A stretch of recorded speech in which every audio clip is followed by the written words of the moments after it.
This is Professor Hill, and today we're going to finish up ocean sediments, talking about how they're created, how they get where they're going, why they stop where they stop, and what's the relevance of them. Okay, so how inorganic, remember, inorganic means they didn't used to be alive, they were created from rocks or minerals. How they formed? Well, the short answer is, first they were weathered, which means eroded from the land. Then they were transported to the ocean. Then they got deposited in the ocean. Let's go into a little more detail than that, though. How do you wear down rocks? How do you erode rocks? Well, it usually starts on land.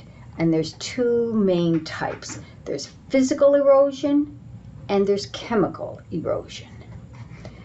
The agents that cause this physical and chemical erosion of rocks are water, wind, gravity, and biology, living activity.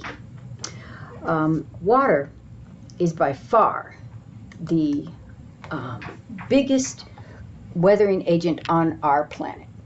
It does both physical and chemical weathering. For example, look at that picture in the upper right-hand corner there. What you've got is two sedimentary rocks that have been differentially eroded and look pretty cool and are probably a tourist attraction. But they used to be part of the land. If you look at the land in the background, you'll see, oh look, it looks kind of the same colors as you're seeing out here. So that rock used to extend all the way out there into the ocean. It was probably flat. But over the years, the physical pounding of the waves and the currents have been breaking it down little by little. So that's physical, because it's just the pounding, and it's also, the waves are throwing sand at it and who knows what else. But it's physical. It's physically breaking it down. Chemical erosion. Well, that actually gets kind of complicated and beyond what I want to teach you for this class. But let's just say that water is one of the most chemically active agents on this planet. That's why we're made of mostly water. Water is good for all the different kind of chemical activities that go on in a living body. And it just easily creates bonds, breaks bonds. It does all sorts of things. I don't have a picture of chemical erosion here, but I think I do in the next picture. So mainly for this class, what I want you to know is water is the main eroding agent on this planet, and that it's involved in both physical and chemical erosion. I have number 2 as ice, frost wedging, or glacial. There's a picture at the bottom right-hand corner of glacier moving around a mountain. Well, actually a couple of them. We got one here coming from the left. We got one here in the middle. We got one here in the middle.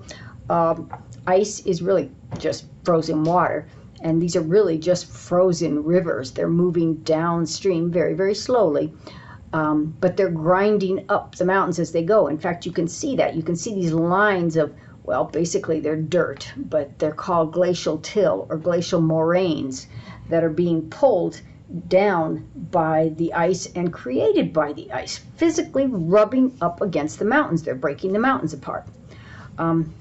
It's kind of water, but wind out here in the desert, we don't get so much water. We got a picture of the desert here. We get a lot of ultraviolet radiation, and that does some, but wind does a lot out here. The blowing of sand, physically rubbing up against rocks, abrading rocks, makes them into all sorts of interesting shapes.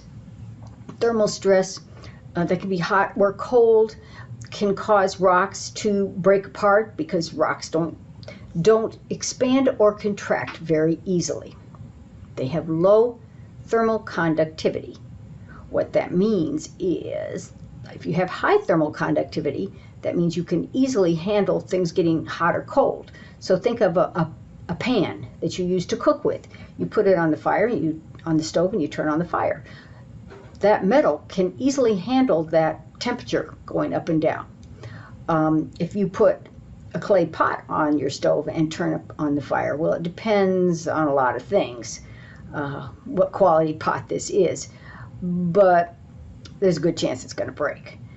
If you put something glass, like a glass pot, on the stove and without any water in it to take the heat and turn the fire on, it's going to break because it's got low thermal conductivity. It can't expand and contract that well. And the same thing that's in glass is one of the prime things that are in rocks, silica. So anyway, the point is, if rocks are heated and cooled a lot, it causes them to break up. Unloading, we're not even going to talk about that for this class. Salt weathering, that's kind of interesting because this does happen in our part of the world. It's if you ever see rocks that have lots of little round holes in them, often they're, you know, only about this big, but they can be this big, right? That's actually from little salt crystals being deposited in rocks in a hot, dry area, and the crystals grow out and pop these little holes open. That's called salt weathering. Biology. So now we're down to living things. Roots can go in and break up rocks. I mean, I don't know if you've ever seen trees growing out of mountains, you know, where they're actually got their roots into the rocks. They're breaking the rocks apart. Fungi, they actually eat rocks. Fungi and lichen.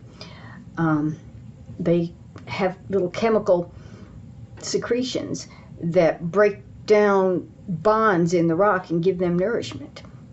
So all these things break down rocks. But the main one question that's probably going to be on the test is, what is the main weathering agent on this planet? And you know the answer is, okay. So yeah, here's the answer, water. And I already talked about the physical weathering there.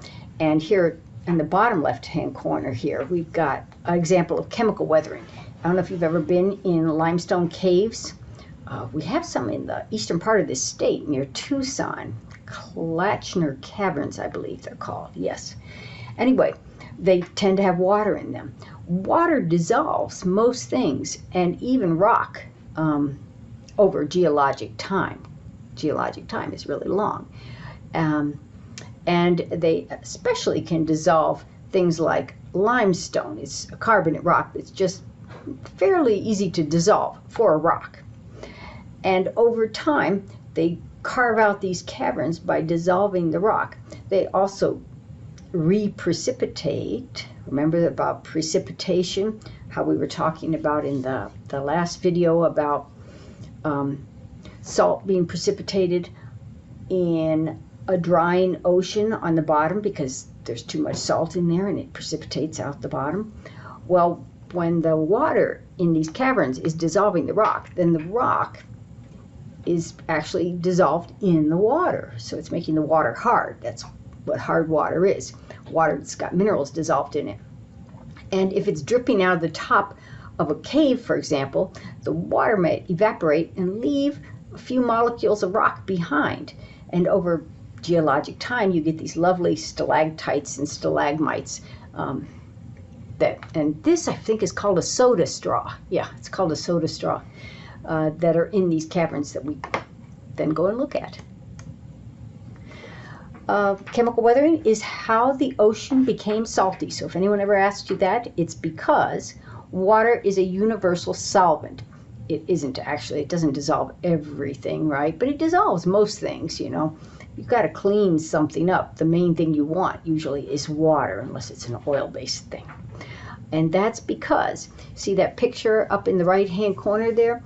Those little things that look kind of like red-faced mouse heads with white ears, that's supposed to represent H2O. The H's are the little white molecules, and the O, the red, is the big oxygen molecule. And the thing about water is that it's got a positive and a negative end. The oxygen is positive. Maybe I should put this in here. Write it down. The oxygen is positive, and the hydrogen is negative. So because of that, when there's minerals in a rock that are also positive or negative, those water molecules can attach to them and can sometimes pull them out and dissolve them. So in this case, sodium, which is part of sodium chloride we know of as table salt, it has a positive end. and so it dissolves easily in water. That's why the ocean is salty. The sodium originally came from rocks. Okay, so let's see now. We talked about, what were we talking about? Weathering. Weathering. How the rocks get broken down into sediments. Now, how do these sediments end up in the ocean? Well, they got to be transported there. What's the main way they get transported, do you think? Well, the main way is the answer to the last question, water. Okay? It rains all over this planet. Not so much where we are, but it does rain all over this planet. And water tends to go down. And the lowest down water can get to on this planet is the ocean. It follows gravity, it tends to go down. So if we're looking at this picture here, this is clearly a springtime picture in a mountainous area, and that's probably snow melt because it's a very high volume of water coming off of that. So it probably means that the snow just melted and the water's coming off there.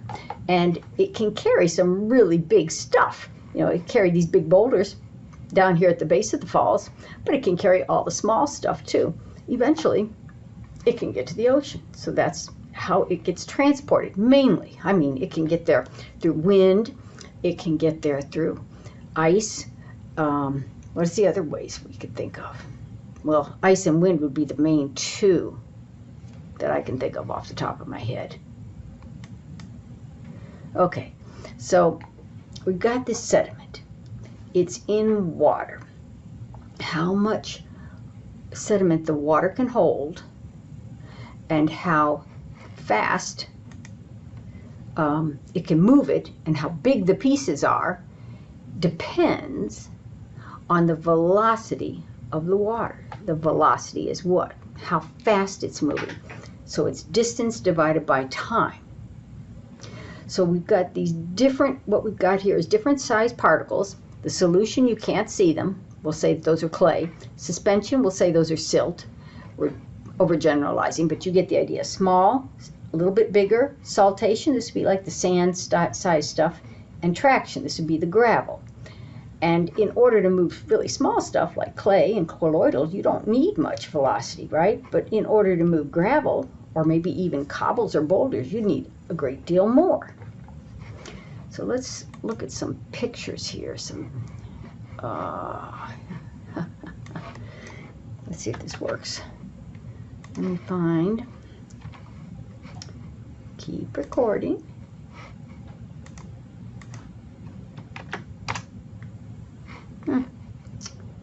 Doesn't want to make it easy for me. That's okay. I can do this. All right, let's move it over here. So what we got here is a picture of traction. So the velocity is pretty high, and you see that stuff moving along the bottom. It's basically in contact with the bottom of the stream, the riverbed. That's called traction. It's moving by traction when it's mostly in contact with the bottom. So the big stuff tends to move by traction. So saltation, on the other hand, is the smaller stuff that tends to bounce. So we'll try that. Let's see if I can get this one. So salt tends to bounce. Sand size stuff tends to bounce. Be more different. Kate asks for open farm bone broth. All right, so what we got here is, you can see the velocity is high enough that it's picking things up and making them fall. So this is another way in which sediment can be moved. Let me see, we can go through that again because that was only a couple seconds. This is also, by the way, causing more erosion, more weathering, because every time they fall and hit something, they break the other pieces of sand down just a little bit more. Okay, let's get that back over there. And hope we're still recording. And switch this. Okay. All right. So that is the bed load. That load is the bed load is basically stuff that's in contact with the bottom of the river. The dissolved load and the suspended load are stuff that is dissolved or suspended. The only difference is the suspended load is a little bit bigger than the dissolved load. I've got it backwards, sorry. The dissolved load, which is silt to clay size, right, is a little bit bigger than the suspended load. I should change this to dissolved or something. Yeah, this is not a good picture. This should be dissolved and this should be suspended, so I'm going to have to change this. But if you watch this, you will know, and I'll change this so that the PowerPoint will show it accurately. Okay, so we've got a rock. It's been weathered by water or whatever, broken down a bit. It's been transported to the sea, or towards the sea anyway. Now we need it to be deposited. We need it to be put down so it can be a layer of sediment. When the velocity falls to a point where it can no longer carry the sediment, it deposits it. Now, there's a couple good videos on this. Sorry. Continue recording. This one's an old one, but a good one. I think it doesn't even have any commercials because it's kind of boring, I guess. Might consider it boring. This tank represents a small cross-section of the ocean floor and includes several hills and valleys. The unevenness of the bottom is exaggerated to make the results of the experiment easier to see. Let's watch what happens when we release a fine-grained sediment into the tank.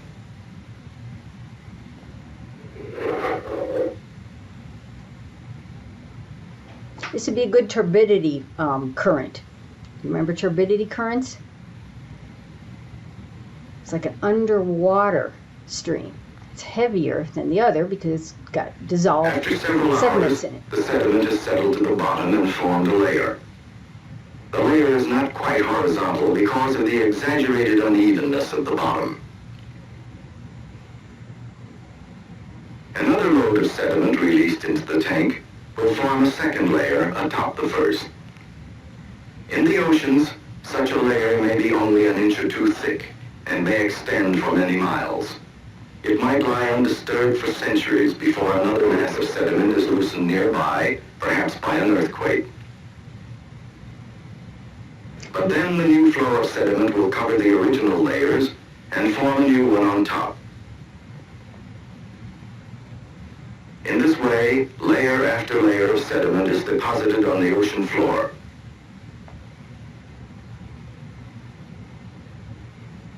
The sediments will first fill in the low places. Once these have been filled in, the layers deposited on top are horizontal, even though the bottom of the tank was not. Chewy is America's #1 pet pharmacy. Okay. And then this one, I like this one because this is someone went to Alaska and actually stuck their camera under the water in a tidal zone, and it shows you really nice what it looks like in the real world. Okay,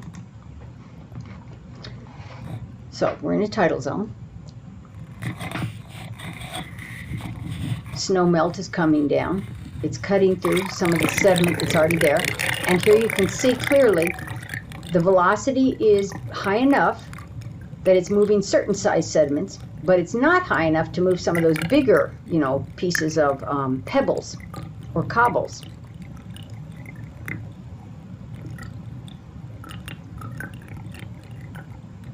And all this stuff is being washed out towards the ocean. Naturally, the biggest stuff, where is it going to be dropped? Is it going to be dropped out in the ocean, or is it going to be dropped near the shore? Think about that from what you're seeing here. Is the velocity going to get faster as it goes out, or is it going to get slower?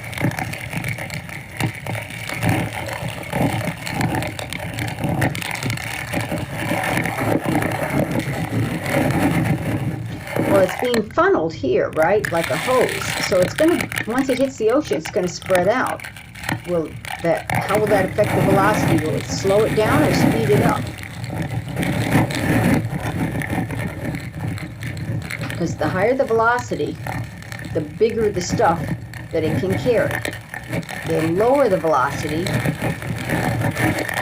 then the smaller stuff can come out.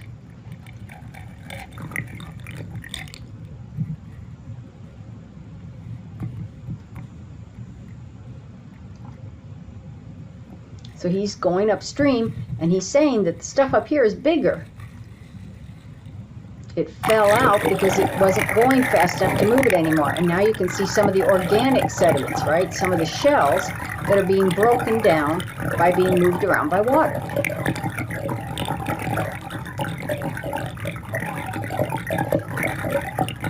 Okay.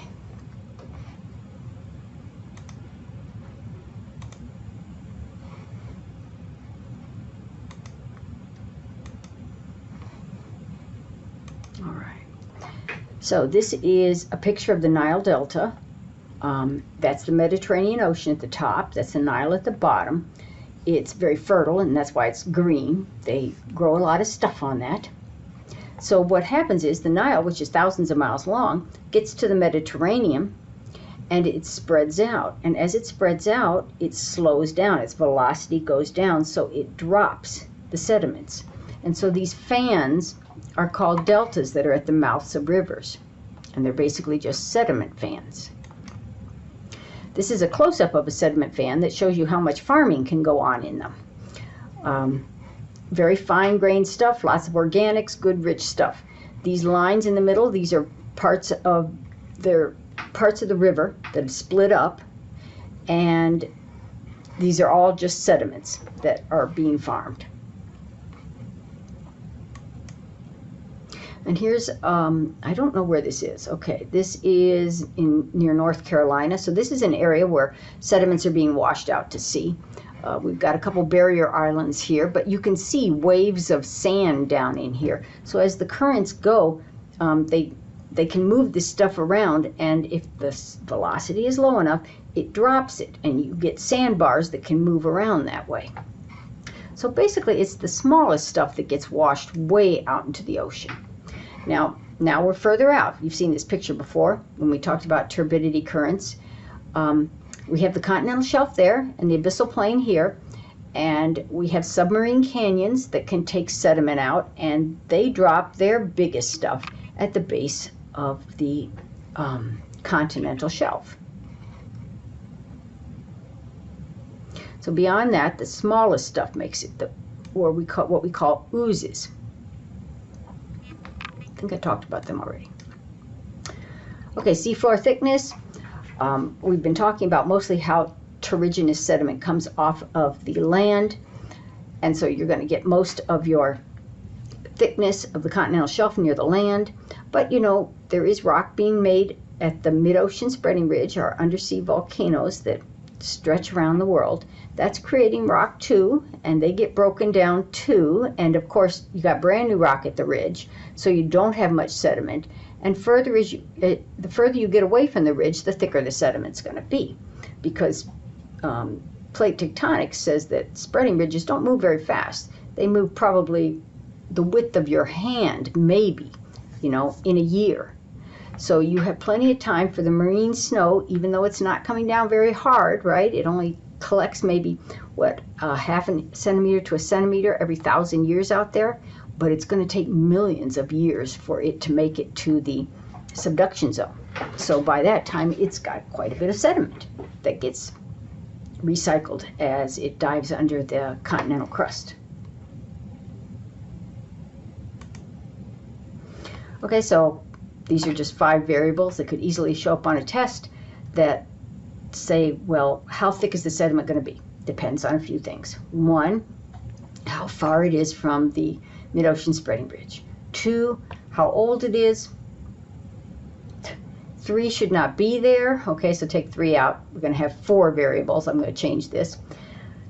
The spreading rate, is it moving quickly or slowly? I mean, the slower it takes, the longer you have to collect things. And here, I got to write myself a note. That's just silly. That number 3's got to come out. and the terrigenous, that means the stuff coming off the land, the terrigenous sedimentation rate. So is there a lot of rain and a lot of erosion? Is a lot of sediment coming off the land, or is there very little? All right, now a few things. I just wanted to show you a few practical applications of sedimentology, how these layers of sediment tell us things.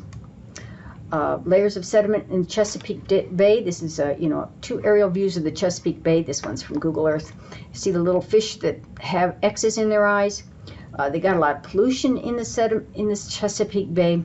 It's over there on the East Coast, and they studied the sediments and it to see what's going out there and what they can do to mitigate the anoxic conditions that are out there, because they're killing the fish and it's polluted, right? So they have to study the sediments to find out what's out there. For example, I don't know how much you know about DDT. DDT was a pesticide that came out when I was a young girl. Turned out to be very, very bad for the environment, but they didn't know that. They were spraying it all over the place. And it caused all sorts of things to die and other things to be born with birth defects. And anyway, they can find layers of it out in water, like the Great Lakes. And there's rules about how many fish you can eat in a lifetime. They come from certain areas because they look at the sediments and they go, there's DDT in here. You don't want fish that ate things that were crawling around on the bottom. You don't want to eat those, especially like if you're pregnant. Okay, so that's one reason. The Anthropocene. I don't know if you know what that is. It's a new geologic time that's being created, named after us, because we've become a force of nature starting about the time in the 50s when we started making worldwide tests of atom bombs that caused stuff to go up into the atmosphere and settle out. Radioactive, what is it? Radioactive. I can't remember the radioactive isotope right now. But there's a layer of it in the sediments of lakes all over the world from when we first started testing nuclear weapons.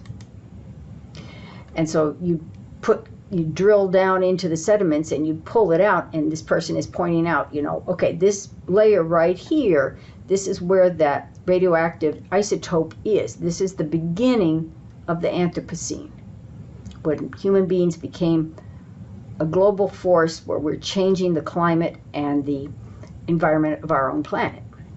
Not for the best either. And so that's another thing we're using it for. We're studying sediments to give us clues about global warming. We've had global warming in the past, climate change in the past through natural methods that had nothing to do with us burning lots of fossil fuels.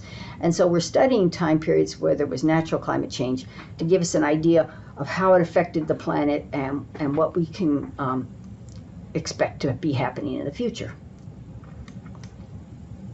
All right, Lab 4, this will be in the module. These instructions will be in the module, so don't worry about that. Till next time.